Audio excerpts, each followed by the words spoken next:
Jesús defiende su identidad. Comenzó Jesús su ministerio declarando que Él era el Cristo, el Mesías, y gran disputa sostuvo Jesús, afirmando y demostrando en su ministerio que era Él el ungido de Dios, el Mesías esperado, el Hijo de Dios, el Redentor de Israel. Y como Hijo de Dios, su mayor esfuerzo estuvo encaminado a revelar la exclusiva relación que Él, Jesús, tenía con su Padre, y que esa relación única y exclusiva era la que le daba la autoridad para enseñar la doctrina que tanto a ellos les escandalizaba. Esto al final le llevaría a la muerte, claro. En su disputa con el pueblo y con los guías espirituales, hubo una ocasión entre varias, en que la muchedumbre tomó piedras para apedrearle. Y Jesús les pregunta, ¿por cuál obra le querían matar? ¿Por cuál obra le quieren matar? Y la gente respondió diciendo que no por obra alguna, sino porque Él, Jesús, siendo hombre, se hacía igual a Dios. Siempre fue permanente esto, El pueblo entendió bien lo que Jesús quería decir, que se hacía igual a Dios. Tan buen maestro era Jesús que la gente lo entendía bien. Jesús se hacía a sí mismo igual a Dios, lo cual para ellos sería una blasfemia. El escándalo se originaba porque Jesús declaraba ser el Hijo de Dios y que Dios era su Padre. El título Hijo de Dios era considerado divino por los hebreos, propio solo de Dios, mejor dicho, propio de la deidad. Deidad mejor que divinidad. Ahora bien, ¿por qué la insistencia de Jesús en hablar de su Padre, declarando así su propia deidad? Pues porque creer en ello era y es fundamental para heredar la vida eterna. Creer en la existencia de Jesús y al mismo tiempo rechazar su doctrina y su teología que explica su deidad y su relación con Dios el Padre, significa perderse eternamente. Porque lo que te salva, lo que nos salva, no es la fe, no. La fe no salva, sino el contenido de la fe. Por ejemplo, estúdiese 1 Corintios 15, la fe vana. Sí, la teología de Cristo, porque Cristo era un Cristo teológico y su doctrina era una doctrina teológica. Se ha puesto de moda desacreditar, falsear y desmentir a los que hacen teología. Todos somos teólogos, todos hacemos teología en algún grado. Para no hacerla hay que dejar de leer la Biblia. Y no evitó Jesús la polémica por decir que era el Hijo de Dios. Más aún, es la controversia que también le acompañó toda su vida, por decir que era el Hijo de Dios, el Rey y el Señor del universo. Y lo es. En la cruz por ello moriría con el título que sobre su cabeza afirmaba Jesús, Rey de los judíos. Así le buscaron los magos y así murió, como rey. Pero los contemporáneos de Jesús no aceptaron la doctrina ni la enseñanza que sobre el Padre y el Hijo presentó Jesús. La doctrina de Jesús les era un escándalo. Predicar hoy la Biblia tal cual te la encuentres en el púlpito es un escándalo. Y no hables de la ley. Jesús, en su enfrentamiento con los guías de su pueblo, hacía una distinción en la relación que tenía él, Jesús, con su Padre, que era una relación y comunión distinta y superior a la relación que Dios tiene con cualquier otro creyente. Diciéndoles así, Jesús les decía así que Él, Jesús, era el Hijo único del Padre. Y con esto, los celos y la envidia fueron hallando lugar en la vieja naturaleza de aquellos dirigentes. Hoy hay mucha envidia, y celos en los púlpitos, que nadie predique bien, ni sea movido por el Espíritu Santo, porque alguien le va a envidiar y a tener celos. Demostrando así entonces que aquellos guías, eran también hijos de Caín, que por envidia mató a su hermano. Jesús se declaraba hijo único de Dios, y él demandaba que le reconocieran como tal, como hijo único, como el unigénito, como el rey y como el Mesías. Y es vital observar que este mismo reconocimiento Jesús lo reclama de su propio Padre, como el estado de gloria en el que Jesús estaba con su Padre desde antes de la fundación del mundo. Sí, Jesús existía antes de la fundación del mundo y antes de la creación angelical.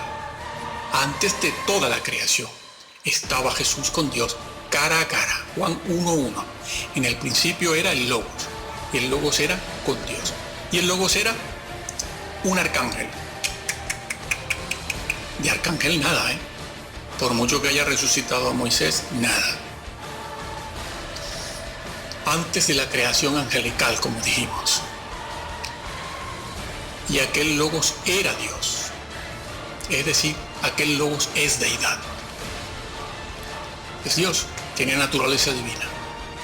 ¿No se dan cuenta de esto los seguidores de Elena White y los russellistas, que quieren hacer de Jesús un arcángel? No sin razón. Nacieron en el mismo siglo, casi en la misma década y del mismo tronco común, pero están a tiempo de arrepentirse. Los rabinos sabían que el Cristo que vendría sería hijo de Dios, sí lo sabían. El Redentor, el Rey de Israel. No lo ignoraban completamente. Esto se desprende de preguntas que los saduceos y fariseos le hicieron a Jesús, como la pregunta registrada en Mateo 26, donde los sacerdotes inquieren de Jesús de esta forma: dinos si tú eres el Cristo. Dinos si eres el Cristo. ¿Eres tú el Redentor que esperamos, el Rey de Israel? También debió molestar muchísimo a los líderes religiosos que Jesús pusiera el énfasis de su predicación en su exclusiva relación con su Padre, cuando usaba afirmaciones simples, afirmaciones simples no, cuando usaba expresiones teológicas, doctrinales, como el Padre está en mí. ¿Qué significa eso? ¿Te lo han enseñado? El Padre está en mí, decía él. Lo que oí del Padre, lo que vi del Padre. El Padre me envió, yo le conozco, y vosotros no le conocéis. Yo y el Padre uno somos. Yo procedo del Padre vine, del Padre salí, al Padre vuelvo. Esto debió haber molestado muchísimo. Pero esto evidencia el empeño de Jesús por ser aceptado como el enviado del Padre. La expresión, lo que oí a mi Padre, es de gran contenido doctrinal. Sí, eso es teología, es doctrina. Todo lo que enseñó Jesús se lo escuchó decir al Padre directamente. Jesús no habló por su propia cuenta, ni porque la verdad la halló leyendo algún libro. El Hijo de Dios lo oyó del Padre porque habitaba en el seno del Padre, como el feto habita en las entrañas de la madre. Esto no ocurre con ningún tipo de ángel, por muy grande que sea su graduación. Los ángeles no moran en el seno del Padre, ninguno de ellos, porque ellos no están allí. Solo el Hijo de Dios habita en el seno del Padre. Juan 1:18. Atención a esto. Los ángeles ni salen ni entran en el Padre, como Jesús dijo hacerlo. Apréndelo a tiempo. Con estas expresiones Jesús trata de hacerles entender que su doctrina no es particular, ni individual, ni de propia creación, como hombre, sino que sus palabras reflejan los hechos y las verdades, tanto temporales como eternas, y que se corresponden con las normas, leyes, preceptos permanentes que sostienen y sostendrán el universo físico, actual y futuro. Afirmaba Jesús que sus palabras no eran las de un hombre cualquiera, sino las de Dios mismo, y por ello deben ser creídas. Sí, sí. Si Cristo hablaba del cielo y del infierno es porque estas realidades existen y son tal y como Jesús las describe. Cuando explicaba que el arrepentimiento es un cambio continuo de valores y mente, lo hacía para advertir que la primera obra que debe experimentar una persona es el baile. No, es el de convertirse. Y que la persona que se convierte es la que cambia, experimenta un cambio interno en su forma de pensar, en sus conceptos y creencias de naturaleza social y política, sí. Un cambio de valores éticos morales. Esto es lo que tiene que estar continuamente experimentando la persona que un día comenzó a convertirse. Estúdiese el griego en su idioma original y en los tiempos verbales del griego original, como lo entendieron ellos. Cuando Jesús advertía sobre la necesidad de velar para no ser empujado por Satanás lejos del reino de Dios, o sorprendido por la muerte o por su venida, es porque existen leyes espirituales que protegen la salvación del creyente cuando se permanece en oración, en sobriedad y velando. Y cuando hablaba de su persona, Jesús hablaba de sí mismo, también decía la verdad.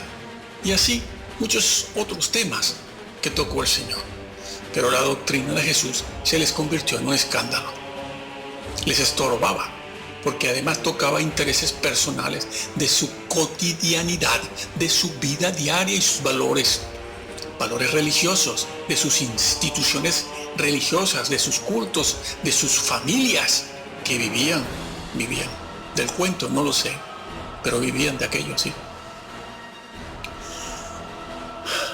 Ante la resistencia del pueblo frente a Jesús, llega un momento en que Jesús les declara abiertamente: yo soy.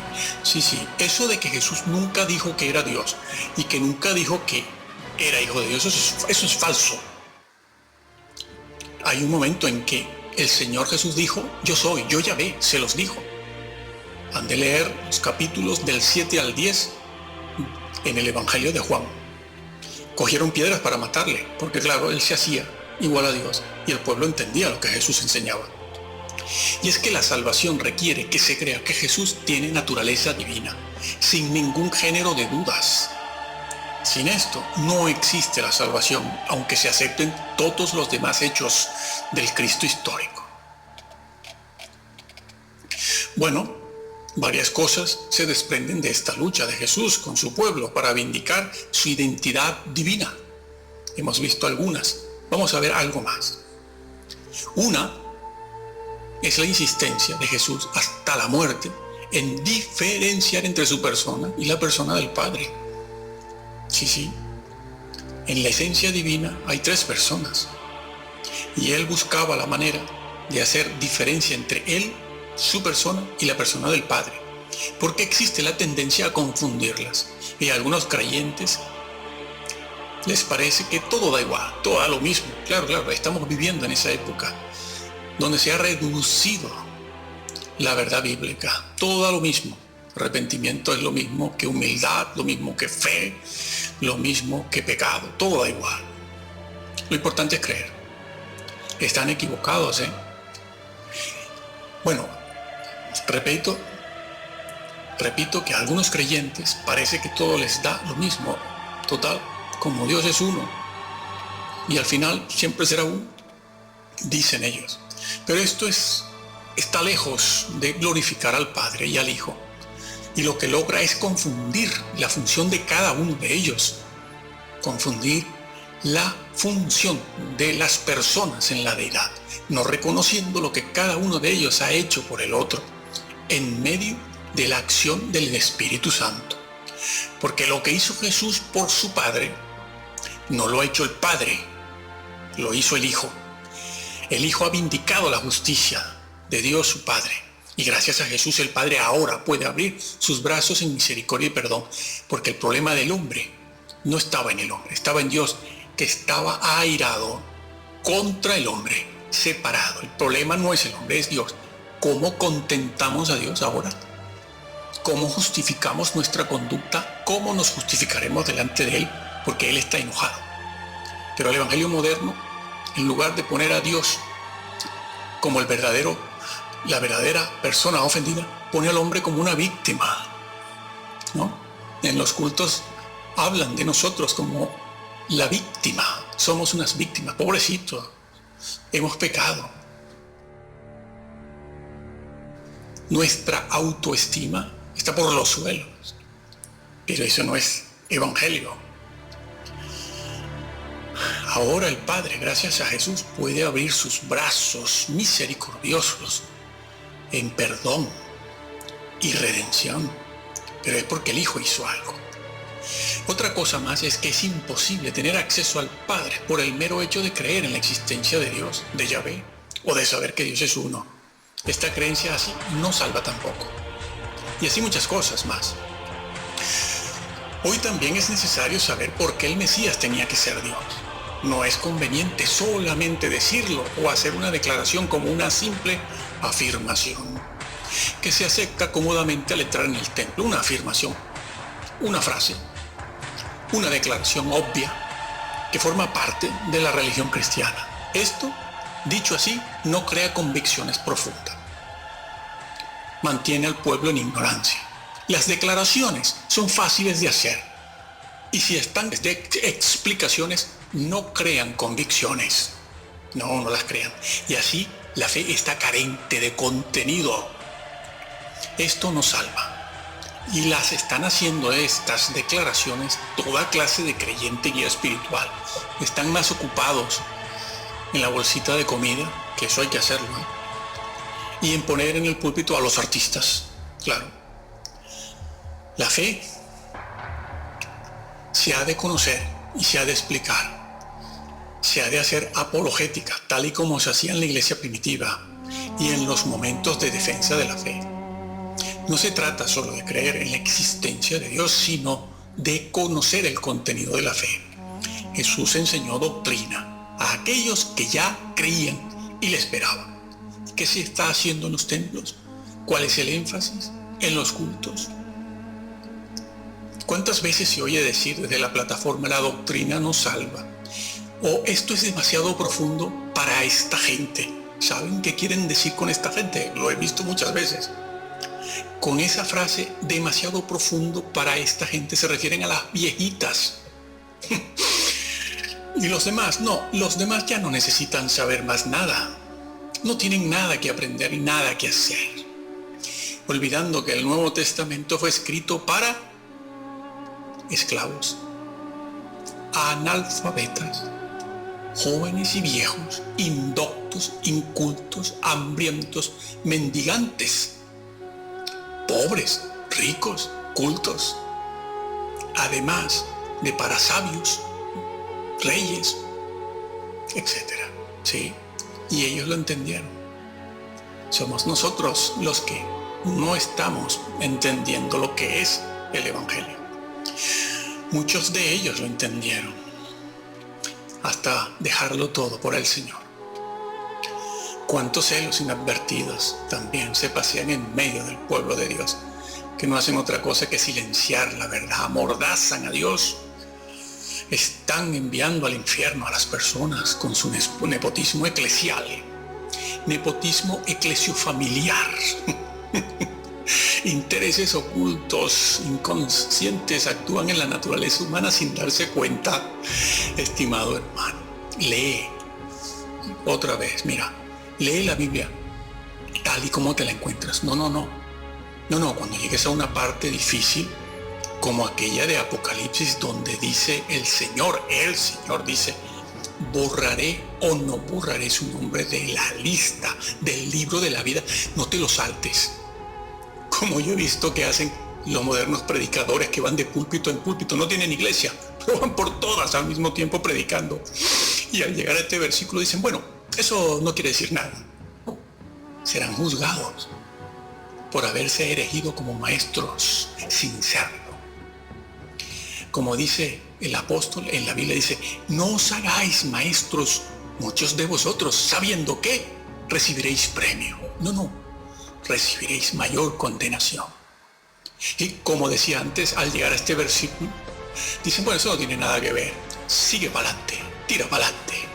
Pandereta y circo se verán en el infierno. Lo siento de verdad. Tú lee la Biblia tal y como te la encuentras. Y cuando llegues a un versículo así, no lo pases hasta que tu investigación, el Espíritu Santo, la iluminación te diga qué quiso decir el Señor con eso. Te llevarás una sorpresa si lo haces. Ora, escudriña. En tu iglesia, ve a tu iglesia, escucha a tu pastor. Ayúdalo.